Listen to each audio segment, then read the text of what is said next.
Come to just ఆ minute Jesus కీర్తన 26:2 నా అంతరింద్రియములను నా హృదయమును పరిశోధించమంటూ దావీదు మరొక మెట్టు ఎక్కి దేవునితో ఈ మనవి చేయటం జరిగింది.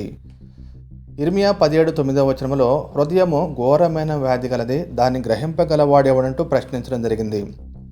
సైకాలజిస్టులు, వైద్యులు మానవునిక శరీరాన్ని టెస్ట్ చేసి రోగాన్ని బయటపెడతారు, కానీ హృదయంలో ఉన్నటువంటి పాపాన్ని ఏమాత్రం కూడా బయటపెట్టలేరు. కానీ యేసుక్రీస్తు ప్రభులు వారు మత్తయి సువార్త 15:19 దురాలోచనలు, నరహత్యలు, వ్యభిచారములు, వేశ్య గమనములు, దొంగతనములు, అబద్ధ సాక్ష్యములు, దేవదూషణలు హృదయం నుండి వచ్చినని హృదయంలో ఉన్న పాప జీవితాన్ని ఆయన బయటపెట్టడం జరిగింది. అంటే హృదయంలో ఎంత పాపము దాగి ఉందో యేసుక్రీస్తు ప్రభు చెప్పడం జరిగింది. దావీదు తన హృదయాన్ని పరీక్షించుకొని పరిశోధించమంటూ ఆధ్యాత్మిక జీవితాన్ని విశ్వాసంతో దేవుని ఎదురు పెడతా ఉన్నాడు. హృదయ శుద్ధి గల వారు దాన్ని వారు దేవుని చూస్తారు. కాబట్టి మన హృదయాన్ని నిత్యము పరిశీలన చేసుకుందాం గాక. ఆమేన్.